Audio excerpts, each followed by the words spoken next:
What I'd like to do now is move to the portion where we have a candidate to answer a question that was given to them prior to tonight's forum. So they actually had time to prepare for this particular question.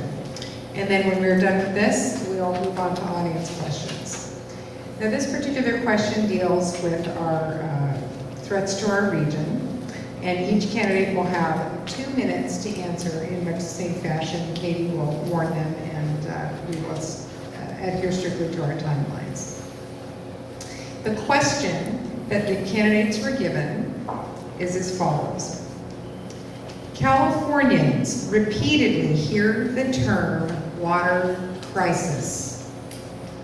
Agencies cite our uncertain hydrology, threats to the Sacramento San Jaoquin Delta sustainability, and our ever-present budget shortfalls. Locally, how can we sustain an adequate and reliable water supply? And the first person I would like to throw this question to is Mr. Pena. Okay. And you will have 2 minutes. Water is a big challenge. Water has been a big challenge for many years, especially now when we have in Southern California, I think it's 23 million people. In the whole state, we have 400 different public water agencies. That's quite a bit. And believe me, when I worked for a water agency, I saw how there's competition between all of them. But of course, they all work together for the benefit of their ratepayers. What we need on the board for the next 4 years is somebody who's going to basically see the ratepayers as their family members, so to speak. People that they care about, people that they'll fight for. There's no doubt that prices are going up. I think we get 90%. Western Municipal Water gets, I believe, 90% of its water from a Metropolitan Water District. That's the wholesaler, as you may know. There's other places that we get them from, but to sum it up, after I see the question, I think we have to look at different solutions. And I think Western Municipal Water needs to put a little more emphasis on local, receiving money from local water. One of the things we might want to look at as an agency, Western Municipal, is to look at the effectiveness and the efficiency of going for groundwater pumps. When I was at my water agency, we drilled several pumps for that reason, and the district is doing very well because if you got to rent a car, you're limited where you can go with it. But if you got your own car, you can use it and you can turn it on any day of the week you want to, if you know what I mean. Yes, we get runoff from the Seven Oaks Dam, but I got to tell you, it's supposed to hold a 7.5 earthquake. But there was no earthquake one day, and a piece of concrete flew off. So what I'm saying is locally here, we've got to, within our boundaries, we've got to look at groundwater, not depend on a place north of Redlands. Thank you. Thank you, Mr. Pena. Ms. Dunstan.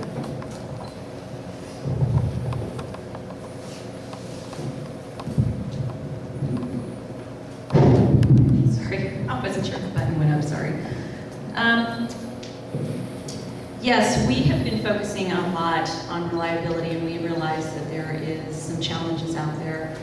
We actually have a groundwater basin down in the city of Marietta that delivers to residents down in the city of Marietta.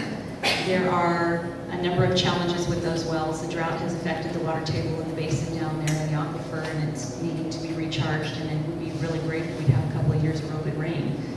So who knows if that's going to ever be on the forecast or not.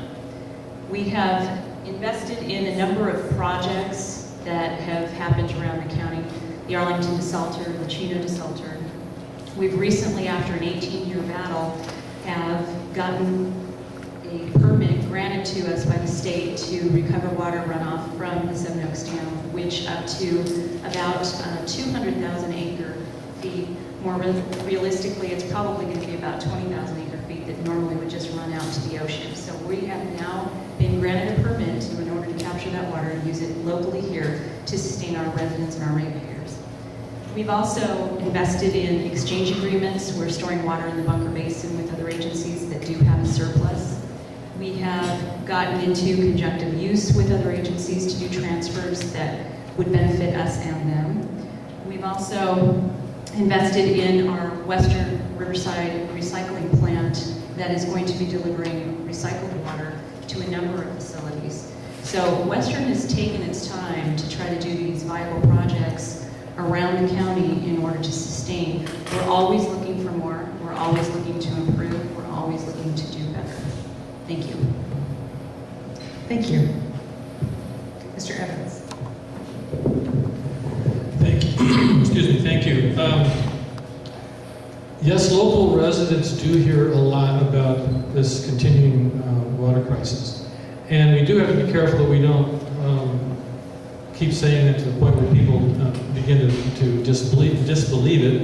And particularly, it's raining today, so everybody thinks, well, the drought's over. The fact of the matter is that the upper Colorado River basin is still below normal in terms of rainfall. The California primary source for the Delta, Lake Oroville, is still below normal. So we still have challenges on these external supplies.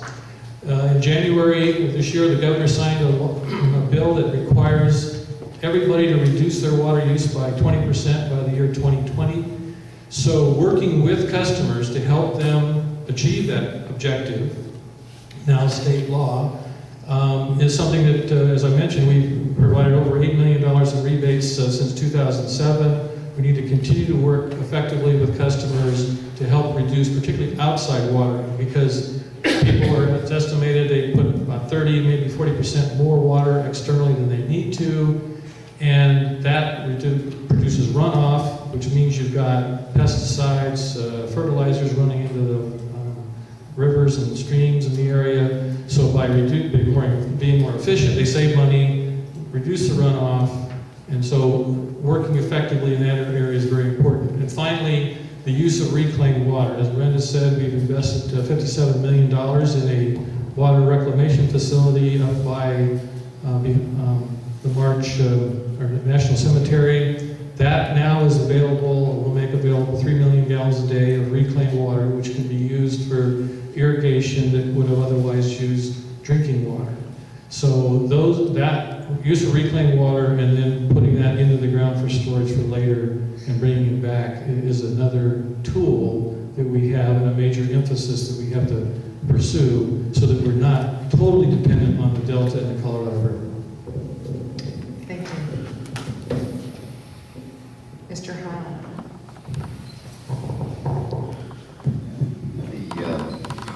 The problem, as I see it, is we really need some emergency engineering activities that I don't see.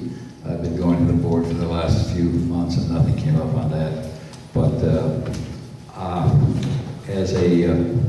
as a person who is interested in Navy ships not getting sunk, I'm worried that we might get an earthquake and the water flowing down to us from any of these places could get wiped. And I was talking to Jeff Sims today, who's on the board, who said that he's one of the workers in the agency. He was saying that we have this Diamond Valley backup plan, which is supposed, if we lose water, to be able to feed water for, 30 days or something, or 6 months, I don't know what the number is, that doesn't matter. The problem is that I'm used to looking at what might happen that would be bad.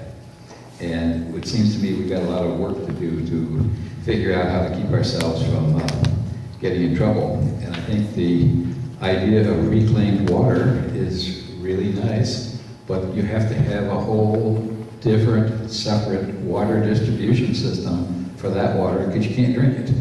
So that means there's an enormous infrastructure that will take place in order to make use of what sounds really neat to have reclaimed water. That's great. But out where I live in the sticks, that's a lot of piping. So I would just like to see an activity to really make all of our hopes and dreams come to reality. And I'm kind of pushing on that. Thank you, Mr. Hahn. Mr. Field, last but not least. Thank you. Celeste Cantu, who's the head of the SAPA agency here in our general area, and we work with them quite a bit, the Santa Ana Water Control entity in here, in this area. She has the 4 horsemen of the apocalypse that deal with the problems that we're now facing. One is population exposure. Southern California now has over 35 million people in it. The system was never designed for population of that dimension. The Delta is the second horseman. It was commenced to be built over 100 years ago with small levees around patches of land. Over the years, as the land has been farmed inside the levees, the land has sunk and the levees have had to be built higher and higher. Many of the levees surrounding those tracts in the Delta are 30 to 40 feet high. They're made out of peat moss, and a good earthquake is going to wreck them all. Without water, without those levees, without the Delta, 70% of the population of California is going to be in extraordinarily dire condition with respect to water, because a good deal of Northern California and Central California, as well as Southern California, including us, gets our water through the Delta. The third horseman that Celeste describes is the climate change, which has reduced the snowpack in this year. So it's reduced the amount of water that flows into the system in the Feather River and the Sacramento River, which is the north end of the Delta water supply. So that supply has been significantly reduced. There are careful studies shown by the University of California about how much that reduction is. And the fourth horseman is the Colorado River basin, which has had a drought for 9 years, and its water supply has been severely reduced, in addition to which other states that have rights to water have been taking it. Every single source we have has been compromised, and we're working like crazy. I can show you all kinds of stuff here if I had more time, but I don't, obviously, about what we're doing. We're working with, we have a desalter in Arlington. We're on the Desalter Authority Board in Chino, and we're going to participate in a new desalter. Sorry, bye.